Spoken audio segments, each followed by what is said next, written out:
If you follow the news lately, particularly regarding the country called Sri Lanka, now, people in Sri Lanka recently took their anger and their frustration eventually to the presidential palace.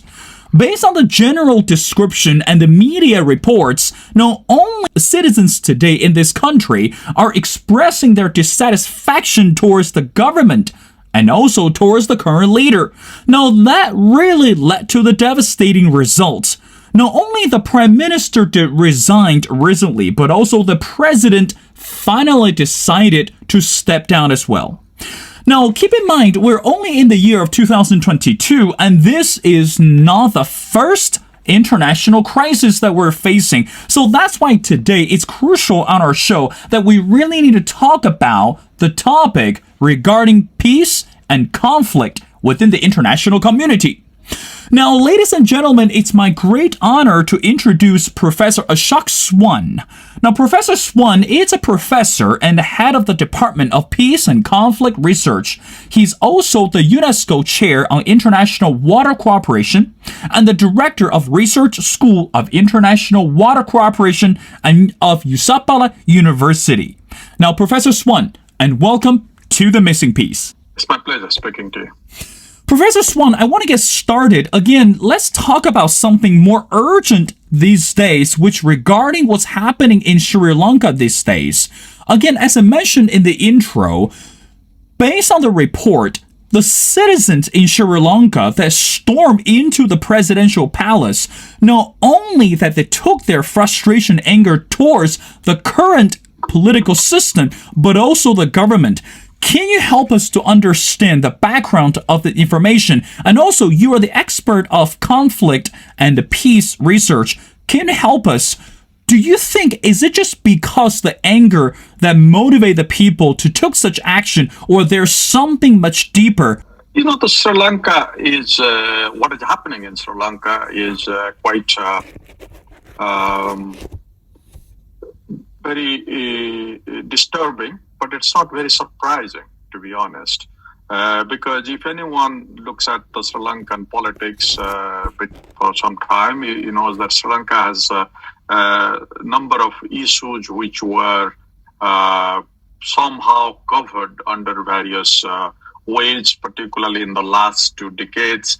There have been a massive ethnic conflict, which we know that in 2009, and there was a war between the northern part, which was an ethnic minority.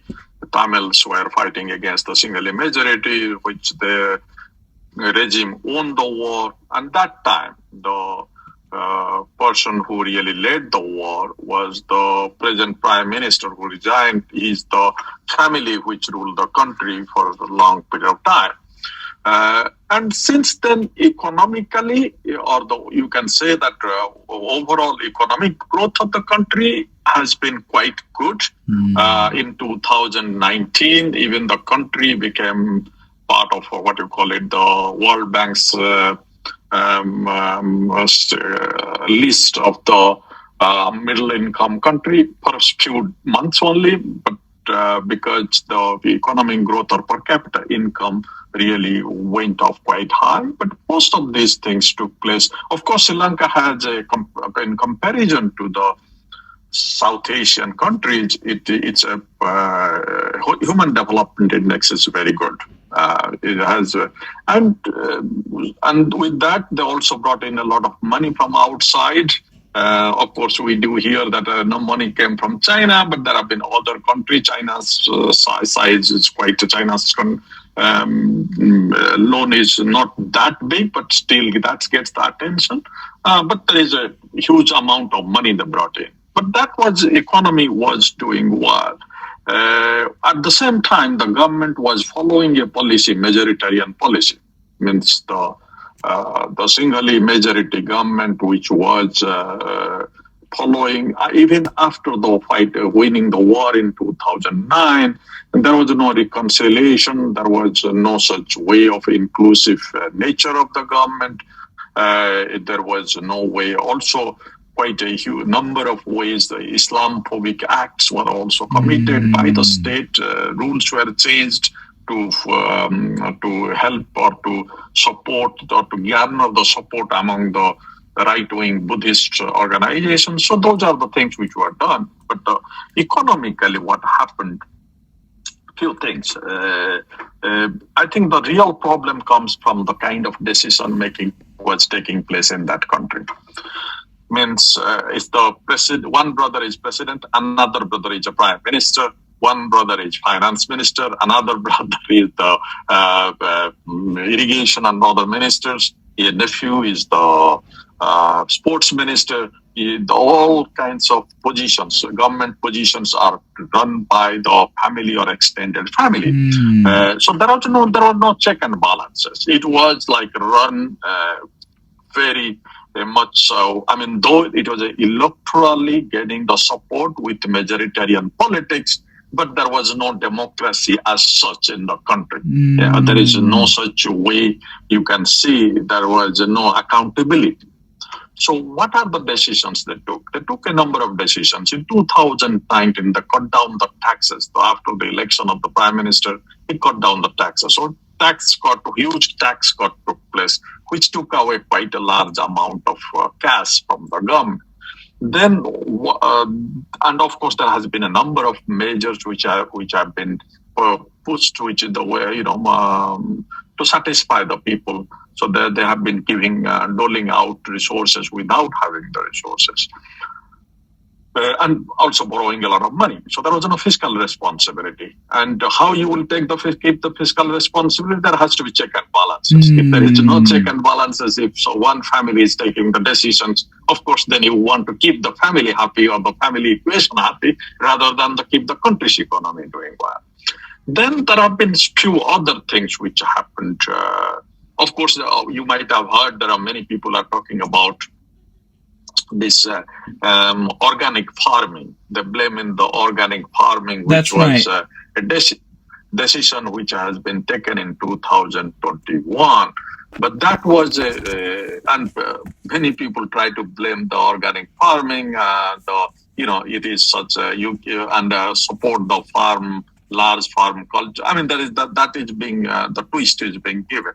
But the real reason is the way decision was taken. If you want to do organic farming in a country, small island country, and which is possible, which could have been much better. But the thing is, the way it was implemented, you cannot overnight stop getting or the banning. Overnight you ban the chemical fertilizers. That you can do that. I mean, you need to a gradual way you should move to the organic farming if you want to do it. But who will tell these political leaders if there is no checks and balances? Hey, you don't do that. You decide this. But of course, it was, and people try to blame organic farming, but the decision was not taken for organic farming. The decision was actually taken because when you import chemical fertilizers, you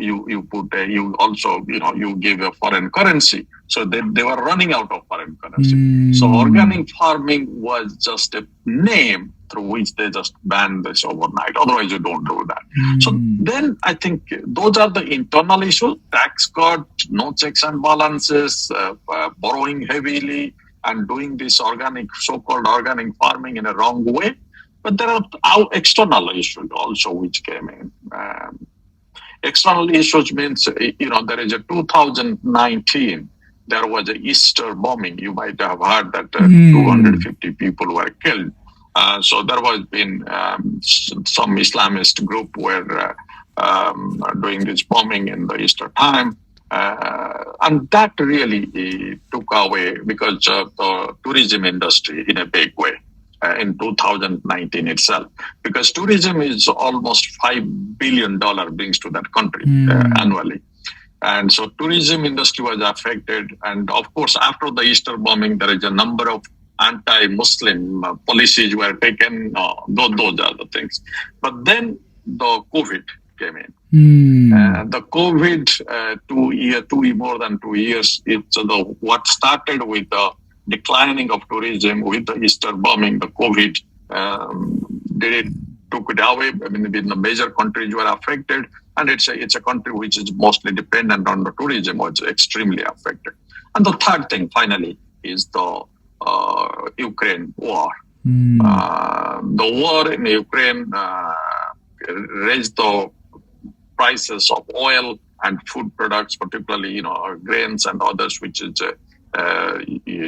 Sri Lanka usually import also from Russia and Ukraine. And so all these things, when they came together, that created this. People really realized, hey, this kind of bashing minority will not work forever, because your food is not on the table. Your car is not running. You don't get the salary. So that's why there is a large number of majority community, singularly Buddhist, came to the street. That really brought the change. So and then of course it was supported by the minorities, those who have been always opposing the regime or its politics. So this is where the combination of the situation is in that sense. Sorry for this long explanation, but this is not an easy way to put it in this in this kind of business. Well, Professor Swain, there's no need to apologize. Again, I 100% agree with you. What's happening or what happened in Sri Lanka cannot be simply summarized by one sentence. Now, during the answer that you just shared with us, one word or one phrase that you've been repeating back and forth is the check and balance. And we know that today, when we talk about either from this political spectrum or this economic perspective, checks and balance play a significant role. But again, I want to move on to our next question. Again, Professor Swain, since you are the expert on peace and conflict, let's talk about this. Back in the days, let's say if we push back to 30 or 40 years ago, when we talk about peace and conflict, normally I think back in the days people believe the concept was very simple. No war, no conflict. Everyone was trying to get along with each other. So in other words, it's okay that we did not like each other. We did not have to be friends. But also, it was not necessary for us to war or to get into war with each other. But today, this is not the case. Professor Swain, as you mentioned just now, what's happening in Sri Lanka, what's happening in Ukraine, it's not simply that we cannot get along with each other, or it's not simply that we were willing to distance away from each other. But the truth is, or the matter is, we have to take over the power. We have to show that the vulnerabilities of the government. So my next question to you is, again, can you help us to understand what happened today within our international community or under globalization so that people have different understanding towards conflict and peace today? It's again a question, long and a complex question. But let me try to explain as simply as possible. Sure. I think if you look at it, though it's the conflicts or wars are not new to this world. We have fought the wars, we have fought the conflicts, violent conflicts. But I think what is happening now, probably that we thought that we have gone out of that the world has become more peaceful, more organized, more disciplined, or there is an international community is there which is trying to govern it in a way so there is an international regime which is existing. After the Cold War was ended, at the time of the Cold War, there have been a number of proxy wars taking place. We saw violent proxy war in the different parts of the world. Lots of people losing lives, lots of people being displaced. But then in the 1990s, after the end of the Cold War, at least you can say in Europe or in larger part, there was at least a certain kind of global power structure was built. Of course, it was much more dominated by the US and the Western allies, whereas the Russia or the Soviet, after the collapse of Soviet Union, Russia was not exactly in its way to challenge it. The China was trying to recover, making the economic recovery, putting the emphasis on economic recovery. So but it was a much more a Western liberal structure which was trying to put that in place. It went on for some time, but of course, then we saw since the beginning of this century, at least, there have been the past decade was much more fighting the war against terror, and that was much more in a limited way that not the countries were fighting the war, but at least there is an international regime, or in the name of the international regime, to keep the law and order and to maintain the peace. What has happened now? Why we see the kind of violence or protests or fightings taking place without any control is that we are back to now almost a pre-Cold War situation, or almost a Cold War. It's beginning of the Cold War situation, or in the 1950s of time. It's not a World War III, or it was not going to be World War III, most hopefully, but it is a very organized. Two powers are trying to compete with each other, or two power blocks which are trying to compete with each other. And what the problem is here, that there is a lot of gray areas which we don't know about, or the powers themselves don't know how powerful they are or how powerful they are not. So that is also a very dangerous situation when everyone is testing others. So that is what is happening, and we just see that in the Ukraine. Or the kind of, if you look at it, what has happened since Syria, Libya, we just name it the case, particularly Ukraine, because it's in Europe, but it has started from Syria. It has started also, we saw it in Libya, because that is the time you see Russia and China didn't go together with the Western alliances of. So that then since then in the Ukraine it has become a very confrontational politics, or confrontational positioning between the two groups in that sense. While this is happening, the countries, those who are not, some countries have been asked, now you don't have any gray areas, okay? You need to either or. You need to come to our group, or you need to come to other group. That's right. But then this also creates a number of uncertainties, because they have not yet decided which groups to join, or they keep changing their minds depending on we are talking about Sri Lanka. Sri Lanka was, of course, the president which was deposed, or which was declared, he had an American passport, but he was working with China very closely, and he wanted to even go to Russia to get the money, because to get out of the zone. So I think it's a very unclear positioning of these leaders, which also makes it much more complicated. So I think we have come into a situation where Western liberal powers, those who are so-called idea of liberalism and democracy, they are also declining, not only economically but also politically. Means the populist right-wing populism has also taken away many of their own strength, which on ideological strength, where economically they are becoming weaker, ideological weakness also coming, because what we saw in the US in the December 6th in 2021, what we saw now in the UK, those are the ideas. Those are the countries which the rest of the world were looking up to for the democracy or liberal values. And when they are under threat, then it becomes a problem. So that side is declining in that sense, ideologically and militarily, as well as economically. And the other side is the China, Russia coming together closely. China is economically doing better than others. Russia has gained somehow some strength of its own. Of course, it is facing. It didn't expect that it will be difficult in Ukraine as much as it's facing the problems and challenges. But it's still continuing the fight. It keeps the continuing the economy. Its economy hasn't collapsed, which people had expected, but it has also affected badly its adversary's economy. So it's a very difficult situation at present, which is very very fluid.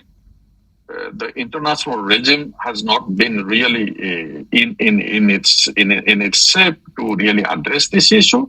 So I think we see this time of uncertainty. So as I say, we are gone back to the period 1948 or 49, 48, 49 to period of 1962. So that's the time which we are passing through. Professor Swain, as much as I agree with you, and I think before we get into our major international crisis, again, I want to dive into the phrase called war or civil war, a little bit more. Again, for example, when we look at the countries of United States of America, or when we look at what's happening in the United Kingdom today, citizens across the continent, they tend to use social dissatisfactions, or they tend to describe social disorganization as a war. So in other words, when we talk about the violation of individual democracy, when we talk about the violation of the democratic system, people tend to say there's a war within this country. For example, in America, the abortion rights was a war for a lot of people. Now, the legalization of same-sex marriage, that was a war. Now, move on to UK. Boris Johnson was forced to resign because his domestic policies. Well, so Professor Swain, my next question to you is, before we can bring the topics onto international stage, how do people come to the conclusion, or how do people set up the definition that domestic unrest or domestic disorganization can also be described as war? So in other words, why bother to use the war for domestic issues? Why not call it as a conflict? Why not call it as a social division? But why do we elevate the whole, the battle or whole dissatisfaction by using the word war today? Can you help us to understand? That's because it catches the attention in the media, and the people do tend to use the war, security, those kind of words very liberally, and even peace also liberally. And I think that's a problem unless you do have you are a researcher of peace and conflict or security researchers. We don't do that. We cannot do that kind of things. I mean, people do have a tendency, because it helps to some extent to bring this discussion, to get the eyeballs, to bring this discussion to the high table, but it has a huge problems. Huge problems means you securitize everything. You bring it to, because if necessary, look, a protest or opposition to a certain rules or certain policy or certain election or what is going on in Sri Lanka, we discussed is not bad. It's a country. Then what happens? A protest or in a democracy, protest is the very key factor of a democracy. Without protest, there is no democracy. Then it's an electoral autocracy. You win, somebody wins the election, that has all the power to take policy decisions. There will be no checks and balances. Again, coming back to this word check and balances. A protest has the I mean, whether we like the protest or not, whether the protest is liberal or illiberal values, protest is moral or immoral values, those are the secondary matters. But the people must have the possibility to raise their voices and to be heard to some extent. So I think this is where we need to differentiate that when the protest takes place. Protest, we have a tendency to what is happening in Sri Lanka. I keep on telling to my friends, journalists, those who are asking me, I think this is what really brings out the good part of a democratic structure in a sense that we don't see thousands of people being killed. In this kind of situation, you would see massive state repression against the people, or your army using violence indiscriminately. That is not happening. Of course, there is some vandalism here and there, some people going, but this is somehow a process correcting itself, of bringing the democracy to its the proper path. And I think this is where we do have we are trying to hype up things which are not exactly needs to be looked at that way. Of course, because of the media has got into and now the kind of footage coming in from the different places, social media has expanded this. Everybody has a voice. People have the influence of the social media influencer are much more influential than the regulated or what you call the prescribed media or prescribed policies which were coming before. So I think it's again a scenario situation which we have come. We don't know exactly where it will be because it's a bit disturbing, bit more confusing. But at the same time, I don't think these are supposed to be called war, or these are supposed to be hyped up, or these are supposed to be necessarily bad. These are the societies which needs to go through.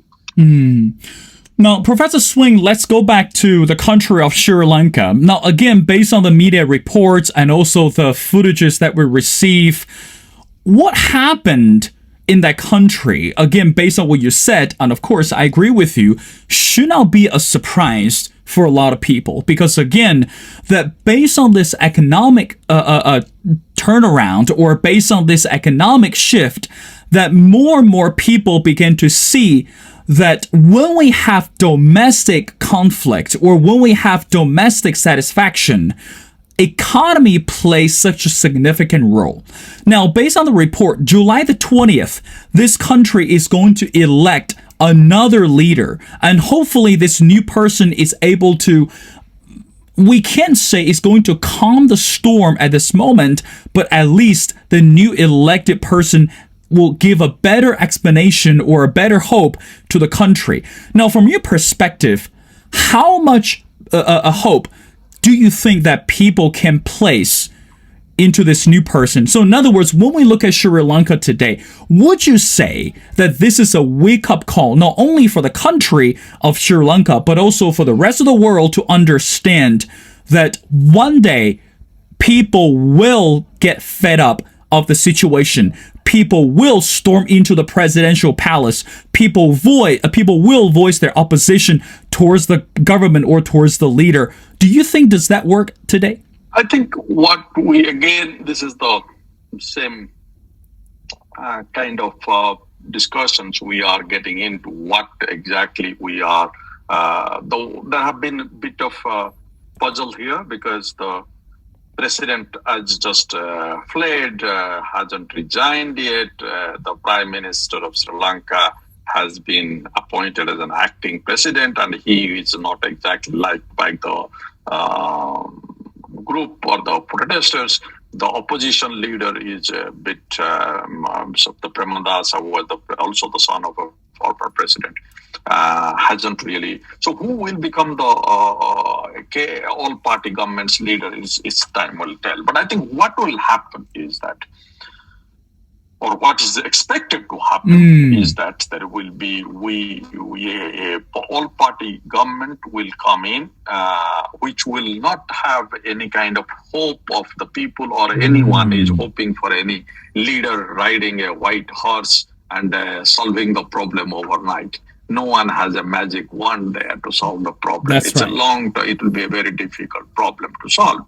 So where all-party government will be coming in, that people need to realize that, or people need to get this kind of comfort that everybody is represented in that kind of decision making. And that will give a certain kind of legitimacy. What I hope, or what is hoped by people, that those who are thinking in that sense, because the process of recovery, or recovery of Sri Lanka, economic recovery and political recovery, will be the time when it will be a long-term process. It's a process much more bureaucratic, much more professional. So it's not the politicians, those who are going to lead the process of recovery. It's the professional bureaucratic recovery, which will be a long-term process. The politicians' role will be coming together, providing a national government. They're very limited because there will be, they have to get the money from IMF, which is coming most likely.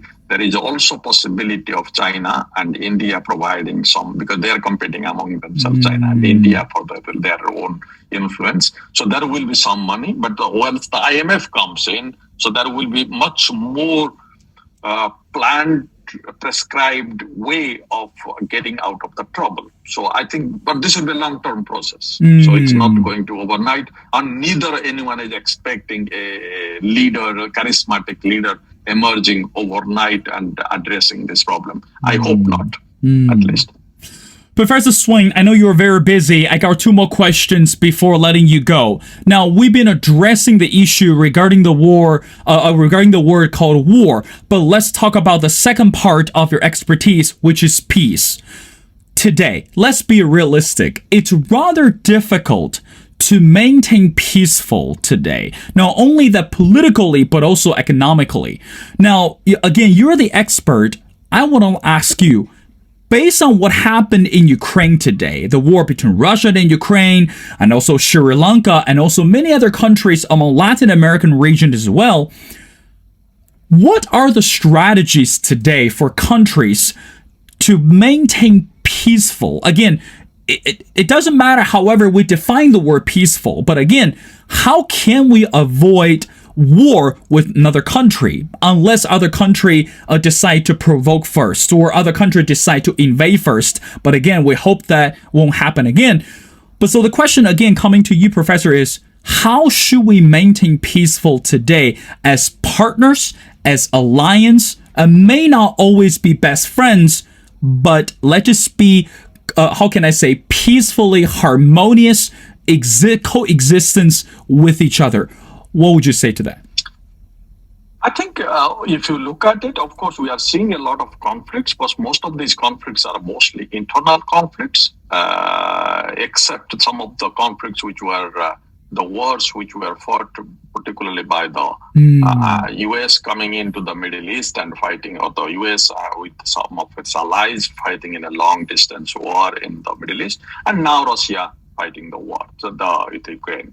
And I think this is Russia's fighting the war in Ukraine has brought in this idea that the countries are fighting here or are at war at each other.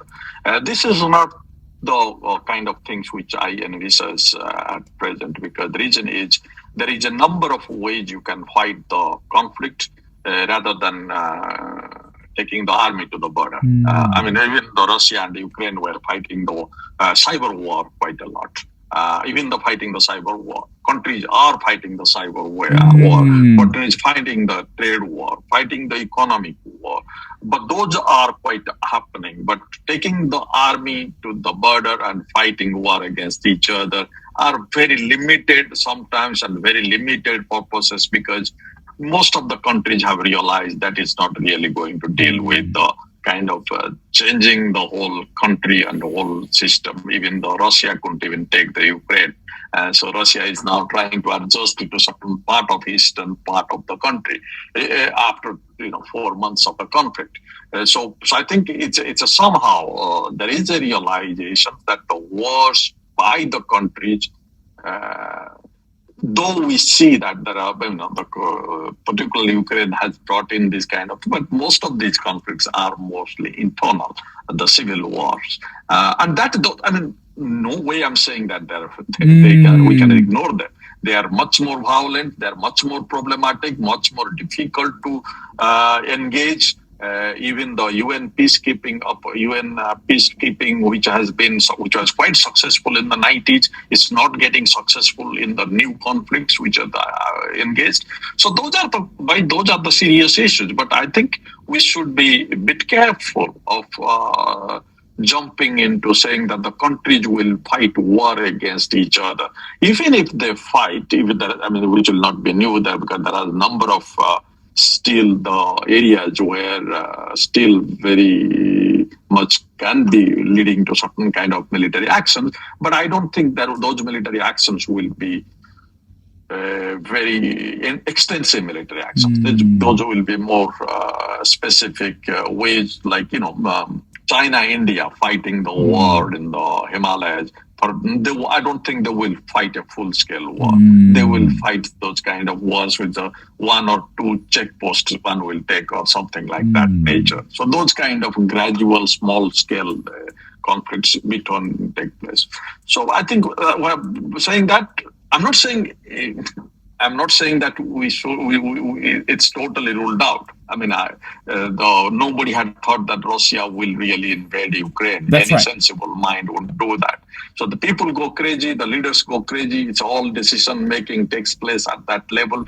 But overall, it doesn't make any sense anymore to really fight war and occupying another country. It's not possible in that sense. Professor Swain, I want to wrap up our conversation with, again, one of the current affairs today. Sitting U.S. President Joe Biden is actually visiting one of the crucial countries in the Middle East, which is Saudi Arabia. Again, with many intentions and with political desires, U.S. hopes that, again, under the current government, that peace in the Middle East supposed to be a promise, not only from the U.S. side, but also needs international effort. So my last question to you, Professor Swain, is how much does U.S.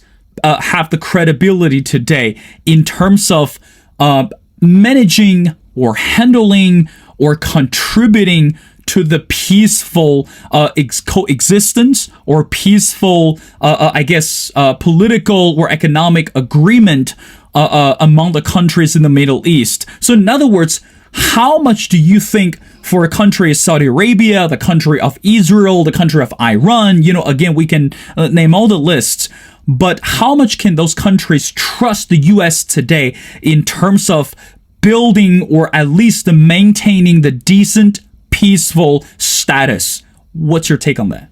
Unfortunately, the U.S.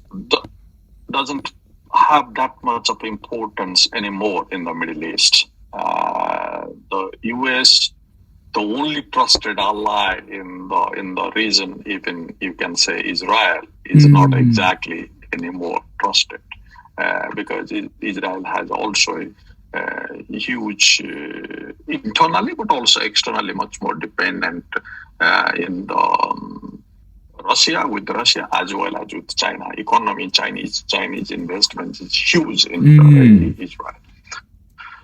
Saying that, I think, of course, there has been issues. We must realize that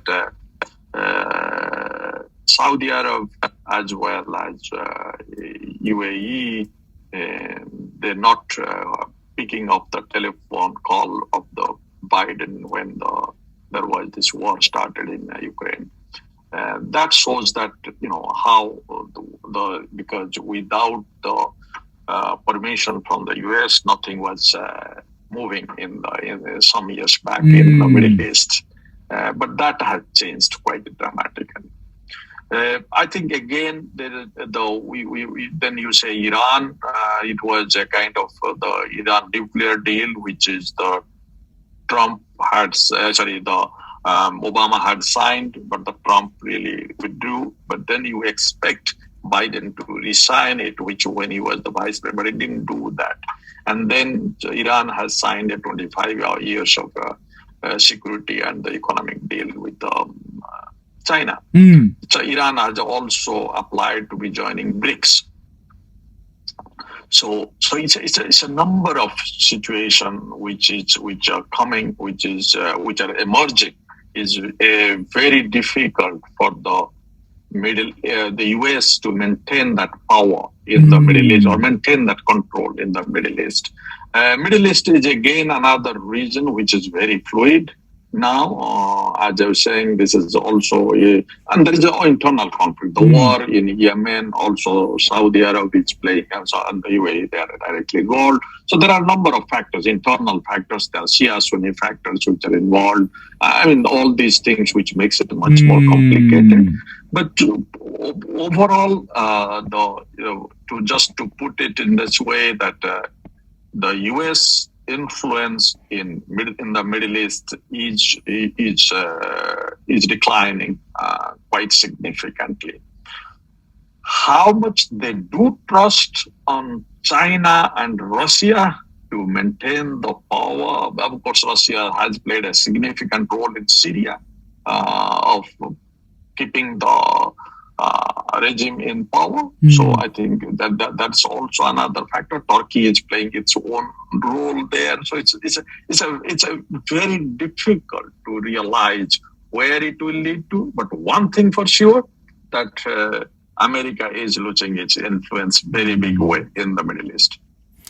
And I 100% agree with you, Professor, that this year is going to be very crucial and important, not only for the American voters, but also for the U.S. government to realize that domestic conflict or domestic war should always be the priority. And of course, that after taking care of the domestic agenda, international relationship should never be underestimated, regardless if the Republican or Democrats will win the 2024 presidential election. Well, ladies and gentlemen, it's my great honor and privilege to speak to Professor Ashok Swain. Professor Swain is a professor and head of the Department of Peace and Conflict Research. He's also the UNESCO Chair on International Water Cooperation and the Director of Research, School of International Water Cooperation. Again, Professor Swain, thank you so much for taking your time to join the show. It's been a pleasure speaking to you. We love to keep in touch with you and again, have you back on the show for our future episodes regarding the war and peace and conflict within the international community. Thank you, Professor. Thank you so much for doing this.